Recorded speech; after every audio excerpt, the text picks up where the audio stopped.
আজকের এই ক্লাসে আমরা একটা এক্সপ্রেশনের উপরে অর্থাৎ একটা স্ট্রাকচার ব্যবহার করে আমরা প্রচুর বাংলা বাক্য থেকে ইংলিশে তৈরি করতে পারবো। শুধুমাত্র আমাদের প্র্যাকটিস করতে হবে। দেখো, স্পোকেন ইংলিশের ক্ষেত্রে ইমপ্রুভ করতে গেলে বা নিজে থেকে বাংলা থেকে ইংলিশে যখন লিখবো, সেগুলো লিখতে গেলে কি করতে হবে, আমাদের কি জানতে হবে? ফার্স্ট অফ অল ভোকাবুলারি জানতে হবে। ডেইলি লাইফে যে কথা বলি, সেই যে শব্দগুলো বাংলাতে, আমরা যেহেতু বাংলাতে কথা বলি, বাংলা শব্দের যে ইংলিশটা সেটা কী হবে সেটা জানতে হবে। আর প্রত্যেকটা ক্লাসের শেষে আমি 15টা করে ভোকাবুলারি দেবো। ওকে, দেখো, অতিরিক্ত মিষ্টি খাওয়ার ফলে হয়তো ডায়াবেটিস হতে পারে। তাহলে দেখো, এখানে প্রত্যেকটা বাক্যে আমরা দেখবো যে কোনো কিছু করার ফলে এটা হতে পারে, ওটা হতে পারে। হ্যাঁ, যেমন এখান থেকে অতিরিক্ত মিষ্টি খাওয়ার, এই যে খাওয়ার ফলে হয়তো ডায়াবেটিস হতে পারে। প্রত্যেকটা বাক্যে টাকা না জমানোর ফলে হয়তো আর্থিক সমস্যা হতে পারে। অতিরিক্ত নুন খাওয়ার ফলে উচ্চ রক্তচাপ হতে পারে। অতিরিক্ত সময় নষ্ট করার ফলে সে ব্যর্থ হতে পারে। দেখো, এই বিষয়গুলো আমাদের সহজভাবে ইংলিশে ট্রান্সলেট করতে হবে। এখানে দেখো, অতিরিক্ত মিষ্টি খাওয়ার ফলে, কি করার ফলে না, খাওয়ার ফলে। এই যে খাওয়ার ফলে, তাহলে আমরা লিখতে পারি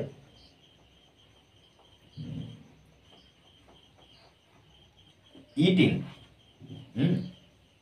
ইটিং খাওয়ার, কি না অতিরিক্ত মিষ্টি। তাহলে এখানে খাওয়ার, খাওয়ার বিষয়টা আমরা দিলাম ইটিং। ইটিং টু মাছ, two much sweets.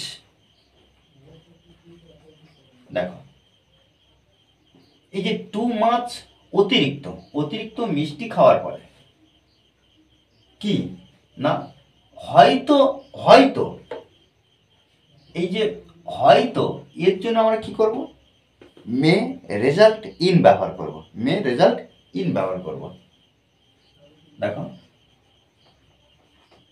May result,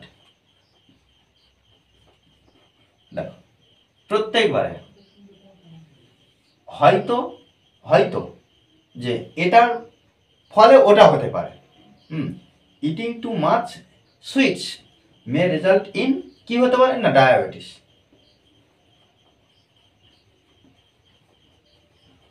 ওকে, দেখো প্রত্যেকবারে আমরা এভাবে ট্রান্সলেট করব।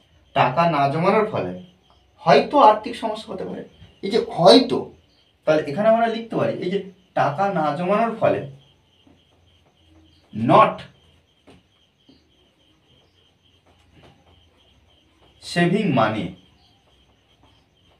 দেখো, নট সেভিং মানি, টাকা না জমানোর ফলে হয়তো, এর জন্য আমরা কি করব, মে রেজাল্ট ইন ব্যবহার করব। May result, result in, may result in কি হতে পারে না, আর্থিক সমস্যা। আর আর্থিক ইংরেজি কি, ফাইন্যান্সিয়াল।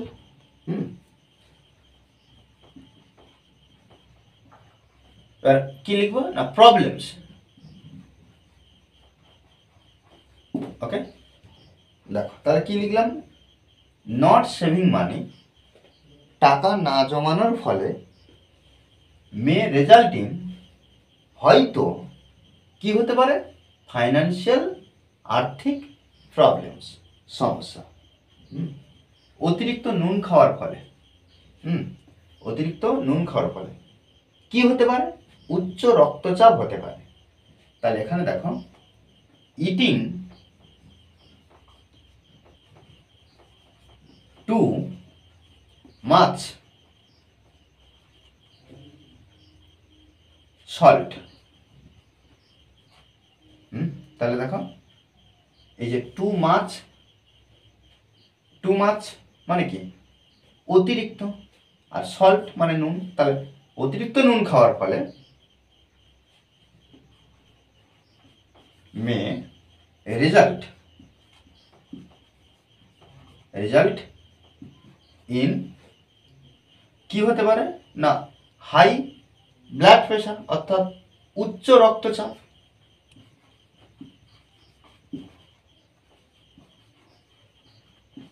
প্রেশার,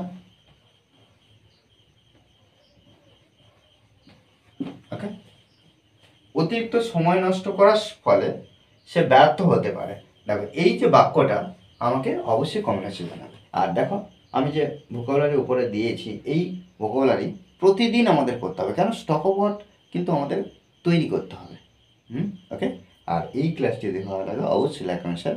আর যারা এখনো পর্যন্ত এই চ্যানেলটি সাবস্ক্রাইব করেননি তারা অবশ্যই চ্যানেলটি সাবস্ক্রাইব করে পাশে থাকবে। Okay, thanks for watching this video.